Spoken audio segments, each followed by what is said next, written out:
To support this podcast, go to positivesarcasm.com/donate.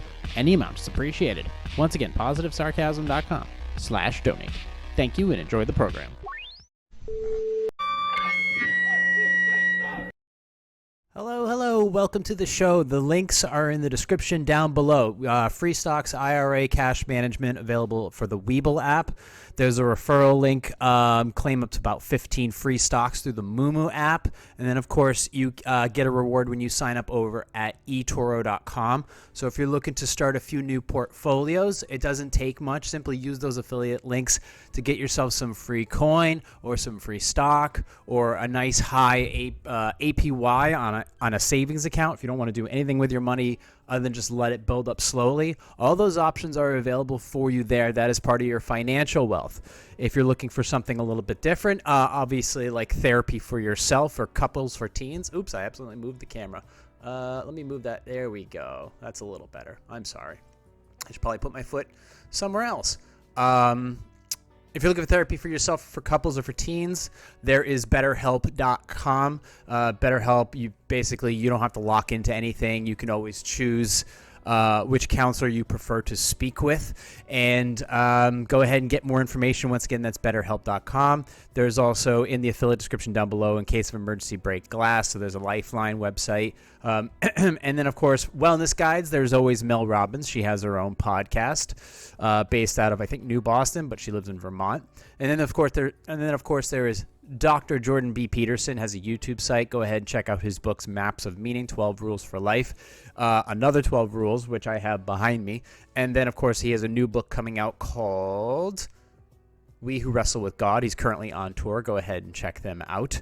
I was not able, unfortunately, this time to see him in the state that I live in, but I do understand he's going to be in the Boston area, so I am certainly considering hopping along and seeing him in concert or seeing him on stage for the first time in person, so that'd be nice. So you have a couple wellness guides, some people you can always look up to, so go ahead and check out all those affiliate links, whether it's financial, emotional, or just overall wellness in general. Those options are available for you. So thank you very much. Thank you for everybody listening, watching, subscribing. You have questions, concerns, or comments, you can email me directly through my website, positivesarcasm.com. There's a contact section there. You can find me on social media at positive_sarcasm for Instagram. You can contact me there for a Q&A. If you have comments regarding this week's podcast, next week's podcast, whatever, go ahead and find me there.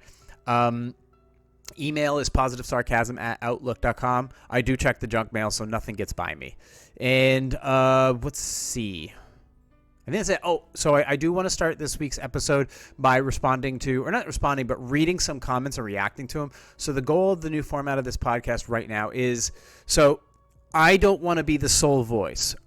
I want to read what these people, and we're stretching across the AITH on Reddit. We're, of course, using dig.com's Q&A, called Good Question. And we are also doing, I think, a Dear Abby. So we're trying to stretch out to see what are the thoughts of the individuals right now? What are they trying to, what is their dilemma? Because I can't save the world. So, but I can answer questions one at a time. And then from there, understanding their dilemma from how they wrote it, from their point of view. And then I want to hear what other people have to say. Anybody who's willing to comment, I want to hear what you have to say so I get a better understanding of how you see things. Doesn't matter whether I agree or not. I will probably state that I might agree or something like that. But it is an interesting, I want to take in some more point of views because obviously, I'm looking at things from surface level, and I want to see what everybody else has to say about these topics so that we can get a better understanding of if you were in this situation or if you were in a portion of this situation, how you could possibly react to it, refer to it, grow from it, things like that. So my voice is not the sole voice. I want to hear what you have to say. And we'll start off with last week's podcast. There was three questions that are of topic right now, and I believe I have them. Oh yeah, that's right here. I don't know what I'm doing. So the first one was about there was a marriage, and The wife took a trip to go for a job interview, to visit family for the first time. I mean, a lot of things that she hasn't done. When she came back, though, her husband, apparently she has this terrarium, and it's something that she and her mother worked on for many, many years. So she has sentimental value to it. I do not know. It does not state in the Q&A whether or not you can check it out on last week's podcast, but did not state in the question whether or not she gave her husband specific instructions on how to take care of it. She gets back. The husband apparently put some water in it, and then the thing became all moldy, and the plants and the leaves were dying, and she reacted.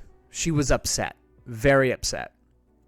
The husband made mention about it's no big deal. It's just a plant. It seemed like he elevated the situation more than it needed to be.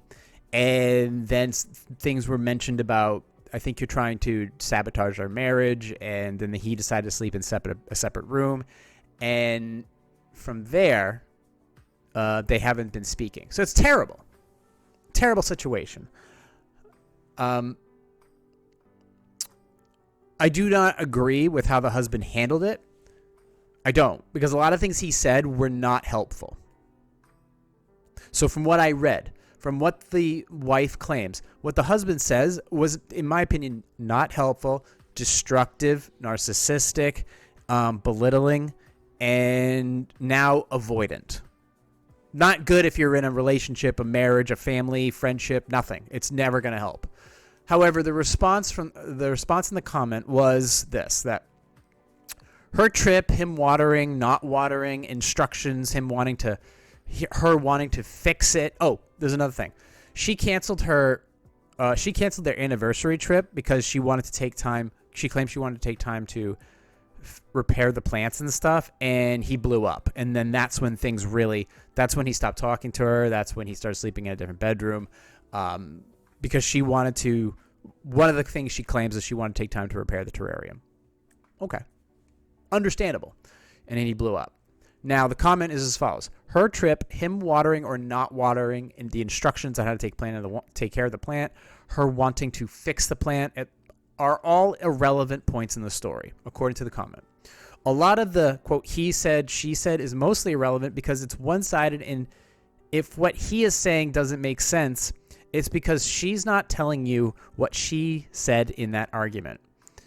Where they currently sit in their relationship is that she has made it clear that she values the terrarium more than she values him or their marriage. Also, she admits that he thinks she is sabotaging the marriage, and if that is already where his brain is from supposedly the one incident, it makes me think this has to do with more than this one incident. She needs to, quote, suck it up and accept the fact relationships require forgiveness and sacrifice. So I don't know about the suck it up part, but I think that's just kind of like a period at the end of the sentence. Yes, relationships do require forgiveness and sacrifice and effort and all those other things. I agree with that. Yes, it is true that she's telling you what he said. She doesn't really mention what she may or may not have said. She doesn't say anything about that. So that is accuracy that is cause for question.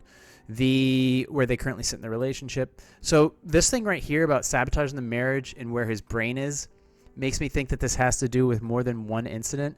So obviously the destruction of the terrarium is not, that seems like the straw that broke the camel's back, or either the terrarium is the straw that broke the camel's back, the canceling of the anniversary trip was, or him blowing up after the fact.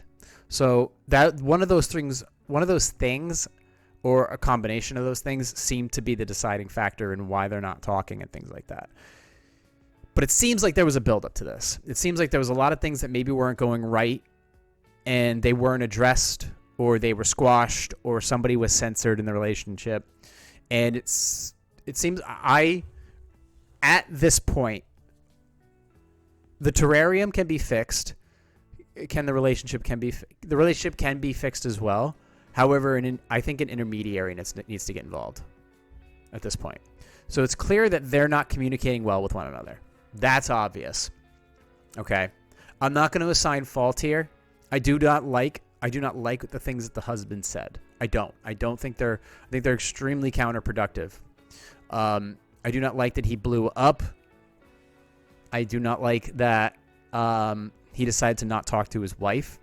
I understand some people need space sometimes. At least I understand that now. But this this relationship where it stands right now needs, you want this to work. You, at the end of the day, you want this to not only work, you want it to survive, you want it to thrive, you want it to become better, you want people to become really involved in their relationship and feel comfortable speaking their mind. But this relationship's going to require an intermediary. One person to come and say, both of you sit down. Both of you sit down, listen, think, respond, calmness, work this out. Each individual thing, and build that foundation back up, because you want to recreate something. You can't undo the damage, but you can make repairs. You can try to make things work. You really can. It's going to require some cooperation. It's going to require listening and understanding the other person's perspective and hearing what was said and what was not said. The terrarium can be repaired. That can be fixed. So, but at this point, this is all going to take time and it's going to take energy, which all relationships do. In this situation, though, regardless of who's at fault, an intermediary needs to get involved. A therapist or a marriage counselor, get involved and fix this. Okay, while there's still time. Now, there was another comment for story 2 about so the grandmother, like every Friday or once a week, takes her daughter's children and babysits them for the day or something. And then around 6 o'clock every night at 6 o'clock, the kids have dinner. Apparently, one of the kids wanted dinner now, and the grandmother said, "You can have a snack. Dinner's at 6." The kids started throwing a tantrum. The grandmother wouldn't budge. She offered a snack. The daughter found out, got really upset, and then the daughter pulled the plug on the babysitting, and they're apparently not speaking. The daughter accused the grandmother of starving the child, or starving or abusing the child. I don't believe that's the case. She did offer a snack.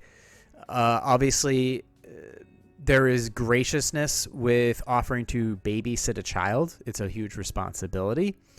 The daughter is clearly upset, and I understand why the daughter is. It's her parenting. It's her decision. It's her child. So if something happens where the child's upset, she's obviously going to warm to the child, because that child is her responsibility. Everything that happens to that kiddo is on her, and they are still connected. Maybe not by umbilical cord, but they are still connected. So when something happens and the child's completely upset, that is understandable. Now, the reaction to it was, so here's what was written. The kid had options, which is good parenting strategy, but he threw a tantrum anyway. So the kid had an option to eat a snack and wait for dinner, and decided that, and according to this comment, it was a good parenting strategy. The kid threw a tantrum anyway. Kids throw tantrums. It's just part of raising one. The daughter immediately sided with the child, understand. Claiming abuse from the grandmother is a little bit aggressive, though, and I do understand that. So he says the daughter immediately sided with the child and claimed abuse from the grandmother. Siding with the child, I understand. Claiming abuse from the grandmother, I don't. If the daughter pulled the plug on babysitting or the grandmother did it, is kind of irrelevant. Okay. As long as the grandmother didn't actually starve or abuse the child, the daughter is in the wrong. Okay. Once again, babysitting a child is a huge responsibility. You're essentially putting the child's the daughter's livelihood is in the grandmother's hands. I don't feel like the child was harmed in any way. I feel the daughter understandably was being protective of her kiddo. But according to this comment, the daughter is in the wrong. And I think the daughter did, from my perspective and from the perspective of the commenter, the daughter did step out of line by claiming abuse. And I think and maybe she was just upset and maybe that can be backtracked and they can kind of talk about it and work things out. But they have to, like I said, they have to talk about it. They have to reach back out and say, hey, I'm sorry for how things went. I was trying to do the right thing. I wasn't planning on starving your child. I would love to see my grandkids. I hope we can work this out. And the daughter should say, listen, I know you weren't trying to starve my kiddo. I know you weren't abusing them. You take really good care of them. They like you, blah, blah, blah. Let's just talk this out. Let's not let things simmer and then become a boil, and let's just not do that. Let cooler heads prevail. So, but the daughter, I don't know who should reach out, but somebody needs to reach out. Story 3, this one was tough. So this was about a kid. He was 16 years old. He got into boxing. He was doing really well. His biological father left him at the age of 1. But the mother of the 16-year-old and the 16-year-old is still close with the family of the biological. And he also has a father figure in his life. He has apparently from the article, has a very strong stepfather who's there and supportive and calm and collected, which is great. And they've been in communication. They were going to go to a birthday party at the biological father's house. What they didn't expect and what they were not told when the 16-year-old went there is that the biological father was going to be there. The man who abandoned his child at the age of 1 surprisingly shows up without any prior contact or notification, and then says, hey, that boxing stuff you got from me, and the 16-year-old clapped back and said, you don't get to take any credit for what I've accomplished. And then the biological father said to the mother that your kid, you raised a brat. And then the 16-year-old blew up in defense of his mother, in defense of himself, and emotionally seeing that was traumatizing. Blew up at the father, blah, blah, blah, and basically the birthday party was trashed. Understandably so. And then the family wants the 16-year-old to apologize. That is traumatizing. If you haven't seen your biological father since before you were conscious, basically, and then he just shows up out of nowhere and tries to take credit for your hard work and then calls you a brat, basically, to your mother's face. Look, biological father made some real poor decisions before showing up and after showing up. The unannouncement, it's mess. Now, here's the comment. The mom makes the story too much about her. So the mom did kind of take a little bit of this, but I get it. She was the one writing it, so I'm going to give her a pass. The 16-year-old is all that matters in this story. Mostly agree. He grew up without his biological father and obviously holds a heavy resentment towards him for this. Absolutely. People who have been adopted, yeah, they definitely have an abandonment clause, an abandonment thing in their brain. It's very different. It's something that if you weren't adopted, you don't understand. And you kind of just have to take it as it is and understand it and appreciate it and just be by their side because they want that sense of belonging. Otherwise, they just throw their wall up. And then it's very hard to get back in. He grew up without his biological father, and he obviously holds a resentment towards him for this. If the father does want back into his son's life, he needs to apologize to his son and ask if that is something he would be open to, not surprise him at a family event. The mom is in the right, and all she has to do is say, I support my son in whatever he wishes and mean it. Support your son in whatever he has to say. I agree. The son was emotional. It may not have been the most opportune time to lash out, but he was cornered, surprised, obviously upset. This person abandoned him. This was the man responsible for his life. And then just no, he needs to, I don't expect the biological father to get back into his son's life. I obviously feel like there's that's going to take a lot of work. So, yeah, the mom should support her son 100%. There shouldn't be no I'll understand if the son wants to apologize But that has to be up to him. That has to be up to him. And also the fact that he didn't do anything really wrong in this scenario where he defended his mother because the biological father spoke past him to his mother about him being a brat. His mother did not raise a brat. The son, the 16-year-old, 16, he's still growing up, is in boxing. He has discipline. Could be a really good kid. Could be a really good adult too. But obviously the really good adult here is not the biological father. And a sorry would be a good starting point. So those are the comments from last week's. If you have comments of your own or concerns of your own, go ahead and drop them in the comments. You can email them, however you prefer. But you can feel free to leave comments so that we can get a better understanding from different points of view, so that we can, if any of this happens to happen in your own life, or at least parts of it, you might understand your options and how to deal with it better. Yeah, I like that. So those are those. And then what we'll do is we'll spend the next 10 minutes doing actually some new Q&A. We'll go to dig.com for these ones and see what they have in store for us today, because God knows they always come up with some interesting ones. So we'll throw that up on the screen. If you have any questions, concerns, or comments, go to my website, positivesarcasm.com, and click on the contact page, by the way. All right, here we go. Dig.com. Should I attend a nude hot tub party with my coworkers? I'm male, age 56. I work in an office with 4 women, average age 45. One of the women and her husband just installed an outdoor hot tub on their patio, invited all of us and spouses over for a Thanksgiving weekend tub party. She told us they didn't wear bathing suits, so we shouldn't either. We should just bring a towel. All of our coworkers have said they'd be there. My wife is hesitant, as am I. What do you think?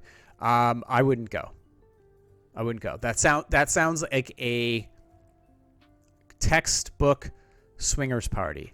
And if you and your wife or your significant other are not into that or not comfortable doing that, then you shouldn't be doing it. You shouldn't be going. And if your wife is hesitant, that should be a huge red flag for you. If your wife is hesitant, you may not be hesitant. Be like, yeah, sure. What could possibly go wrong? But if your wife's like, I don't know, then you'd be like, what do you mean you don't know? Elaborate. And then she's going to list all these things out and give examples, and you're going to be like, oh, yeah, that kind of makes sense.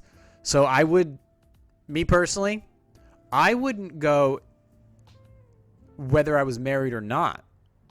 If I was married, I wouldn't go. And if I was on my own, I wouldn't go. So, I mean, just because that is not a lifestyle that I'm into. I'm not. So, especially and coworkers and a naked hot tub party. No, thanks. Next question. 4 years ago, I convinced my ex-husband to have an open marriage. We are now officially divorced.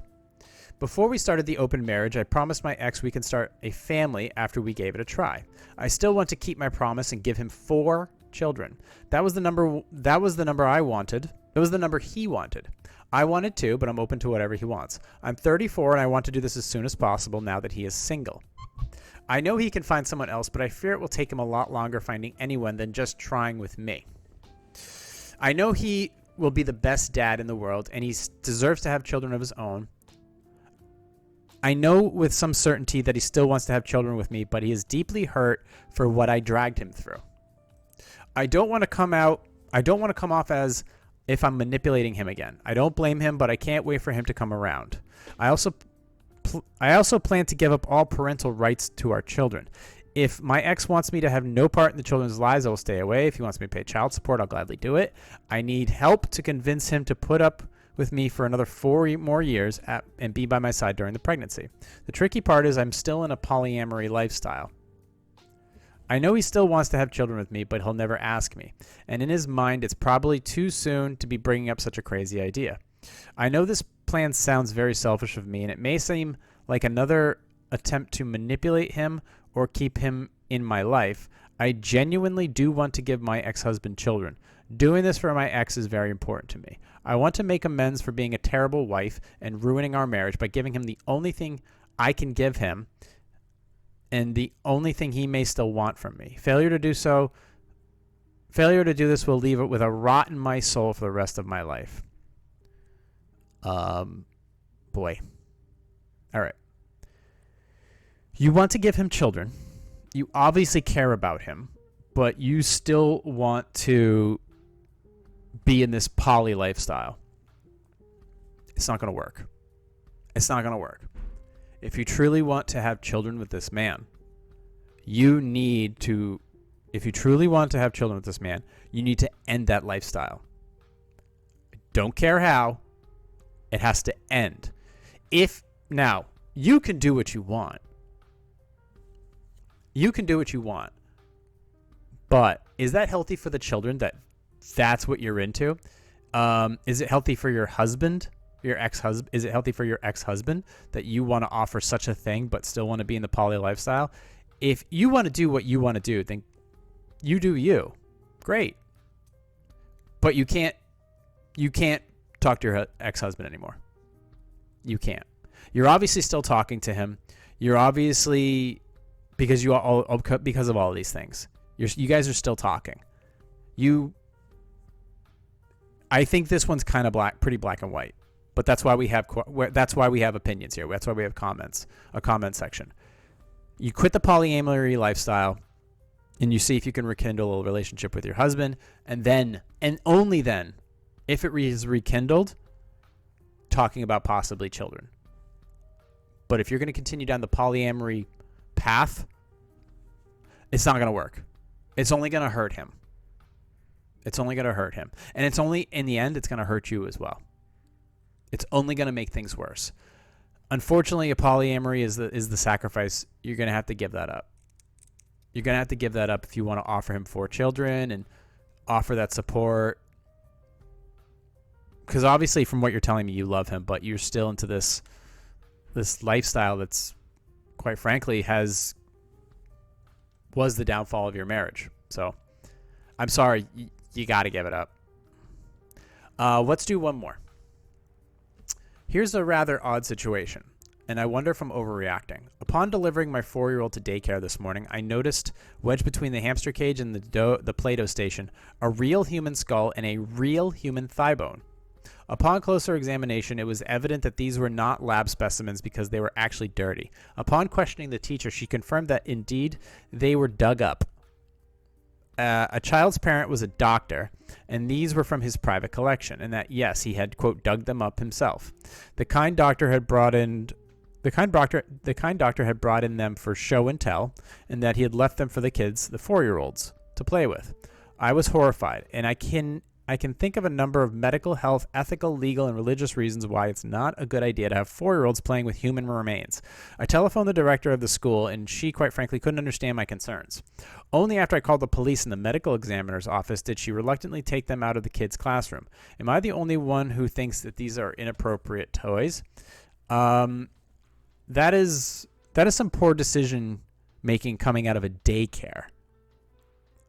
Like, the daycare allowed this to happen. If they knowingly allowed this to happen, then you should probably go find another daycare. Maybe seek a lawyer's advice. No, definitely seek an attorney's advice, because this ain't good at all. Like, they make fake human skulls. They make fake human bones. So you can go and show them off in a classroom. But there is a difference. There is that line you cross if you're showing a 4-year-old a real human skull.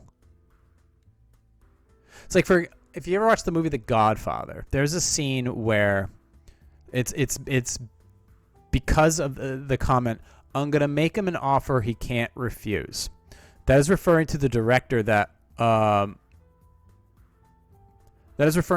who wouldn't hire Johnny Fontaine. And Johnny Fontaine goes to The Godfather on the day of his daughter's wedding and says, I can't get the part. And The Godfather explains talks to the director. The director tells him, get bent, don't come back here, blah, blah, blah. And then what happens is the director wakes up one morning in his bed, and he notices that his bed sheets are covered in blood. What had happened was he wakes up and he uncovers the bed sheets, and there in his bed is the head of his prized horse that he was putting out to stud so that he could make race horses and good breeded horses and stuff like that. So, okay, so there's this horse head in his bed, pardon the rhyme, and he's obviously traumatized.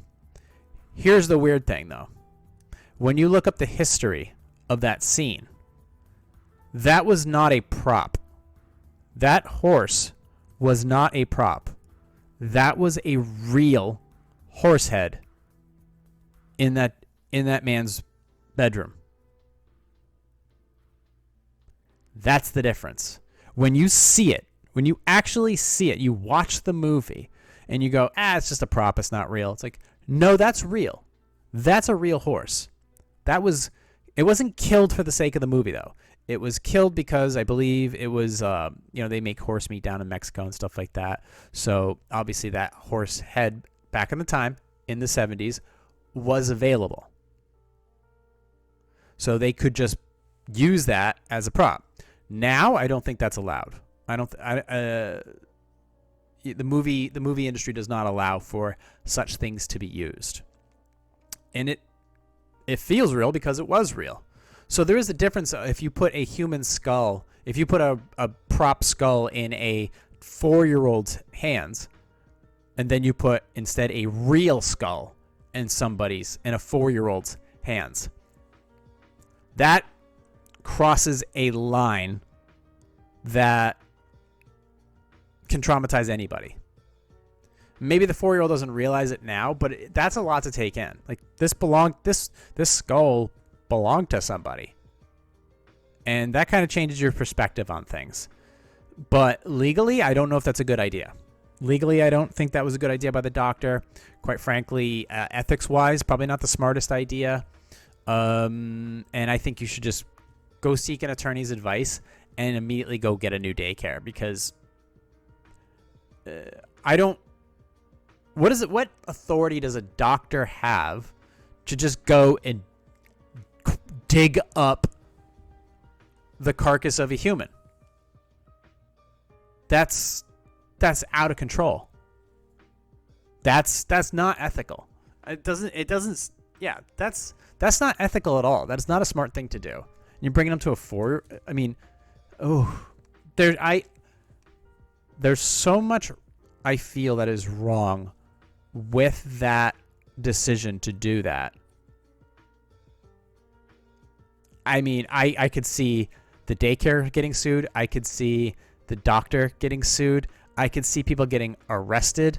I could see absolute outrage over this. I see all kinds of problems here, ethically. So, 4-year-olds should not be handling human remains. Am I wrong for saying that? Let me know in the comments down below whether you think that's a good idea or not. Because my brain's thinking that's not the best idea. Like I said, you can follow me on YouTube, Positive Sarcasm, for this podcast. You can also find me on Rumble. I've come back to YouTube since I decided to change the format more simplistic, and I didn't change it for the sake of YouTube. I chose it for different reasons. It just so happens that it is something that YouTube does favor as far as, I guess you'd call harmless content. I'm not catering to the algorithm. It's just how I chose to do this format now, and it just so happens to work. So for now, we'll continue moving forward. So Rumble and YouTube, depending upon what your preference is, they're available on both, and you can comment on both. And of course, the audio version, Substack, Spotify, iHeartRadio, TuneIn, Podcast Addict, it's available on all those channels. So, and you can download it and stream it directly from PositiveSarcasm.com. Did I mention Substack? Well, I'm mentioning it now. So, in the meantime, check out all the links, the affiliate links down below. Use them. It's only to your benefit. Do I get anything out of the investment ones? Yes, I do. Do I get any out of BetterHelp? No. Do I get any out of Mel Robbins or Jordan Peterson? No. It's just I feel like it was the right thing to do to offer those in the description so that people have some options in order to better themselves going forward. Any questions, concerns, or comments, you can email me directly, positivesarcasm@outlook.com, or you can just go to my website and email me through there. Okay? Very good. We are at 34 minutes. Let's go ahead and close up shop. Thank you guys for listening, watching, and subscribing. And I will talk to you all next week. Or unless I decide to do a bonus episode, but we'll see. Recorded here from the Spare Parts Studio for entertainment purposes only. This has been a Positive Sarcasm presentation.